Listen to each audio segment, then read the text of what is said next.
Hi, James. It's great to see you. And obviously, this is part of the EVS Tech Portal, which is part of our At Home series.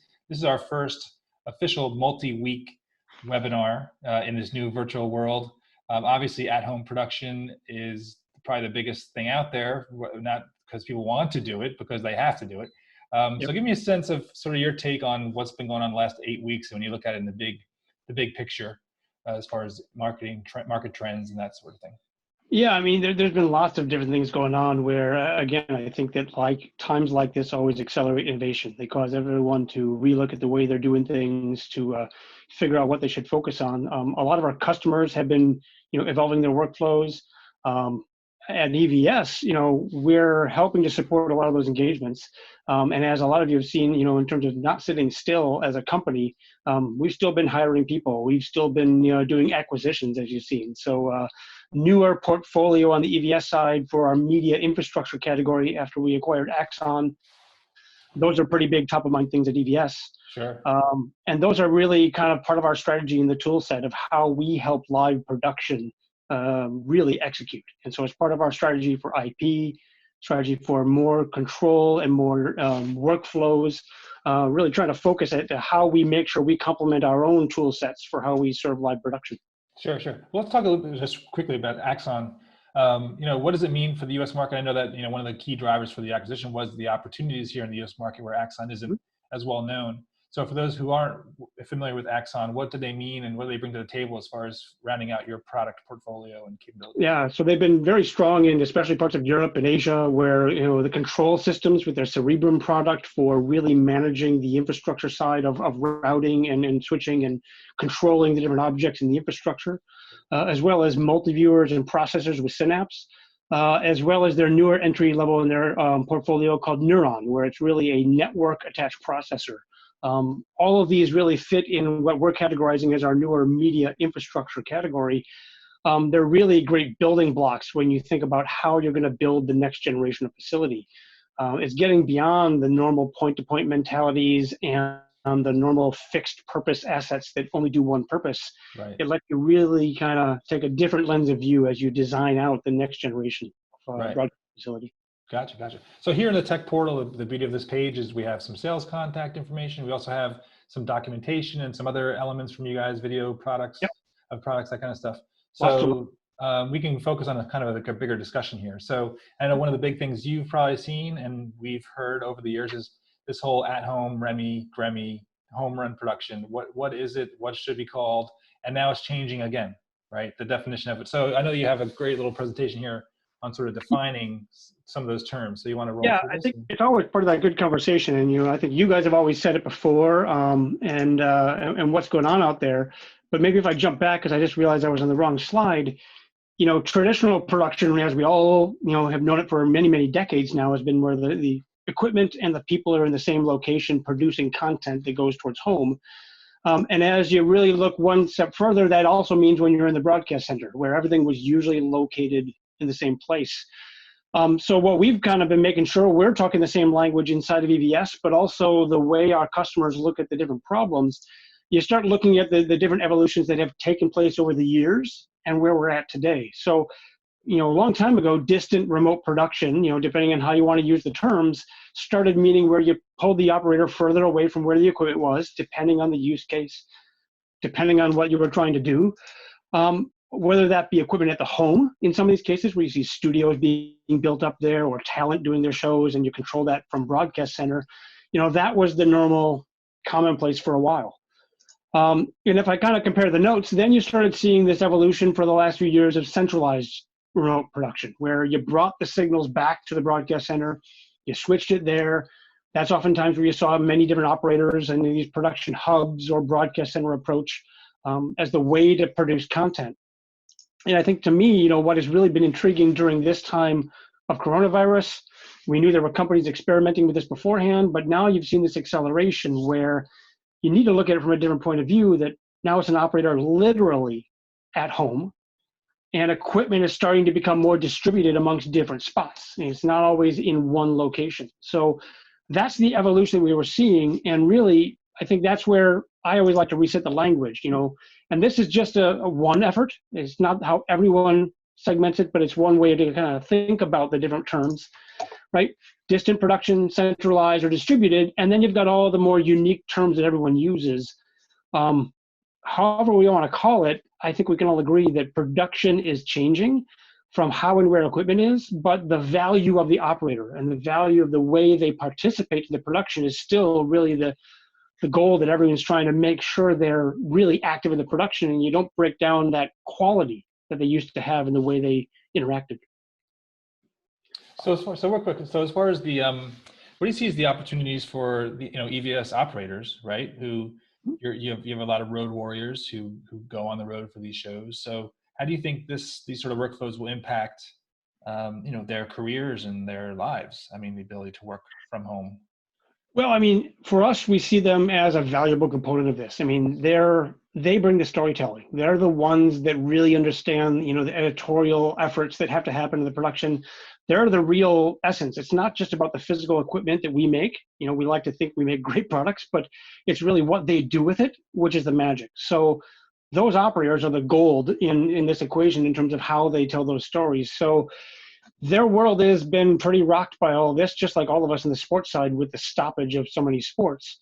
But as we come back to this now, I think it's about how do you make sure you can still, capitalize on those great operators that tell great stories.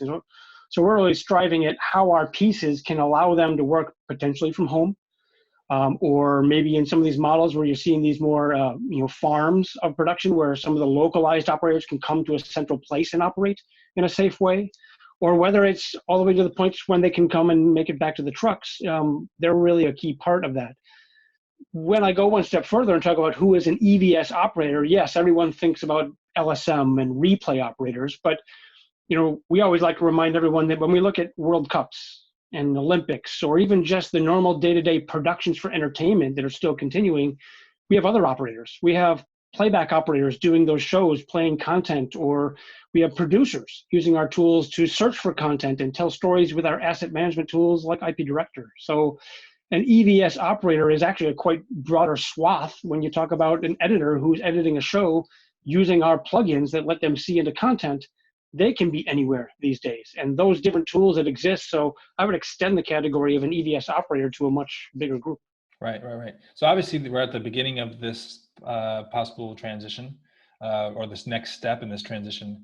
How long do you think it'll take to get those pieces in place? Like, for example, do you see EVS operators saying, I'm going to operate from my basement or my living room or wherever, and then how quickly is it to ramp those kind of facilities up, if you will? Well, the lucky thing is we've had lots of people doing this for a long time, so it's actually nothing new. Now it's just kind of changing the ingredients a little bit. Some people don't unfortunately have as great of bandwidth at home as others, right? So that's a constraint. But we have people doing this today. You can see that the convenient spot is to use the broadcast centers, use the infrastructure, and use the pieces that are in place. But I would say you're going to see people throughout the summer here starting to pop up in different places where they operate. When does it happen at their home? We're trying to accelerate that as fast as we can, but there's quite a few variables there that we know are blocking points. Some security topics that everyone needs to make sure is maintained. How do you figure out the way the contracts are structured? Because everyone's trying to be sensitive to not disrupt that. Right. But yeah, there's a lot of moving pieces, and we're trying to enable it at the right places. Right. Well, and hopefully this isn't going to happen, but I know that people are talking about the baseball and the opportunity to pay, maybe at the plan of, let's play everybody in Arizona, for example. And, some of the concerns that you heard from a lot of the EVS operators who weren't based in Arizona was that, wait, I usually do, Tigers games or Red Sox games, and all of a sudden I'm not going to be working. So there's a potential where these people could still be doing those games. And, I think it's really a fascinating time, without a doubt, as far as, people not being able to work because they can't go to those venues, but they can work. They can just start doing shows for Bundesliga and live in Boston, right? I think that's, it's a totally new world now. And I say this because, I was a, freelancer operator back in the days when I didn't have gray hair. But yeah, I know what it's like when you all of a sudden go from having a booked calendar and schedule, and all of a sudden everything goes dry. That feels temporary, and you can figure, I'll make it up next month or next quarter. That scariest part right now is, struggling to see where and if your schedule will come back, and how do you pay the bills? And that's the concern everyone's got in the industry, especially on that basis. So I definitely sympathize with them that it's not easy. We're trying to help out in every way we can, but it's a tricky future to predict. Yeah, yeah. But again, there's a possibility that, you know, in the old days, as you know, if you were working one show, you would have to travel for 3 days potentially. Now you could sit there and work 3 shows or even 5 shows over 3 days, you know, the potential with time zones if you're a really good operator. Yeah, there were only a few places back in the day where you could, you know, do 2 shows in one day. And that was usually when it was in the same city. Maybe it was a news show in the morning, maybe a sports show in the afternoon. But you're right, we're getting into a domain where it could be possible that you could do 2 to 3 different productions, maybe for different networks on a given day. So it might actually transform in a good way, depending on how this shakes out. So that's what we're trying to make sure our technology can help enable what the new business forms may look like. Sure, sure. So let's take a look. I know some more slides of some of those. Yeah, I mean, so just, you know, talking points of what else is new for us. So really, when we look at this and talk about remote production, for us, again, it's not just LSM replay. It could be video assisted referee if we're talking about the sports side of the business, doing the refereeing and the decision making. It could be about, you know, unified production and our X1 product portfolio, which was meant to really give tools for doing a really all-in-one production from a single person. You know, maybe you want to do that remotely. Or if it's the traditional replay and effects you're used to from EVS, we've got our existing solutions where we continue to bring tools to make that remote, but also some new ones which you just saw introduced this week, which are a completely new way to start to work towards moving operators around and giving them the interface to work with things, as well as asset management and the production people who have to look through content and move in. So all of those are continuing to get major updates in web-based models and models where you can separate out the user client from a distance and move them around. And really, when you look at it, that's where you start seeing the broadcast center, you start talking about where content is produced, where people are, is moving around. It's been doing it for a while. So we like to remind everyone that we're not just talking about replay. It's about live production, the content, people at home, news, and people producing things. You know, when you see all these social posts out on the network right now, you know, the amount of entertainment shows that are using IP Director to produce all this content, and they're doing it now from their home. You know, these are all really enabling things, and we're continuing to transform our tool set to make it even easier in the next generations that people are adopting. Right, right. That's great. And I think it's going to be really interesting to see how the, you know, obviously, as you mentioned, this network security and these sorts of issues, which I think everyone's in such a, I don't want to call it, I guess I'll say a desperate mood to kind of get going and kind of, you know, push the edges, that sometimes they're probably putting things at risk that usually you wouldn't put at risk. And so I know there's going to be a lot of work to be done on making sure those things are secure, because obviously the more people who are touching remotely that production, the more risks there are. So it's going to be really interesting to see how this develops. And that's a big category here at EVS for us. You know, how do we make sure we strengthen up the tool sets when we're now into these models where you're connecting a home to a broadcast center to a truck and a third-party vendor? That creates a whole set of domain that, you know, didn't exist 20, 25 years ago when I was in the industry. Your biggest security problem was if you had a credential on your badge coming in the compound. And so it's a very different domain now when you look at security efforts and how you protect the system. Right, right, right. So obviously it's a tough time not having NAB and not having IBC, given all the complexity of the concepts that, you know, that you guys are now rolling out and the transformation that you're doing at your own company.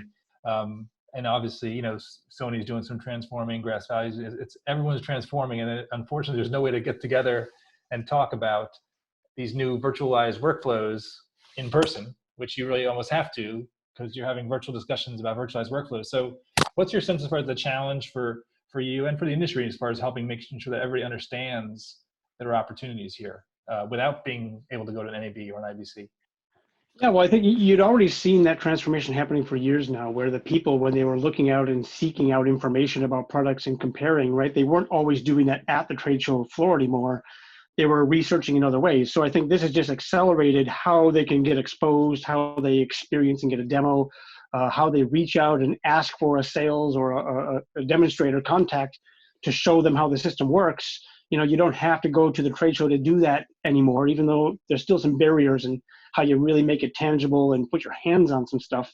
You know, it's hard to show a physical switcher or a brand new, you know, physical appliance remotely. But those are the challenges that we're overcoming with a lot of the tool sets and how we do those web demos.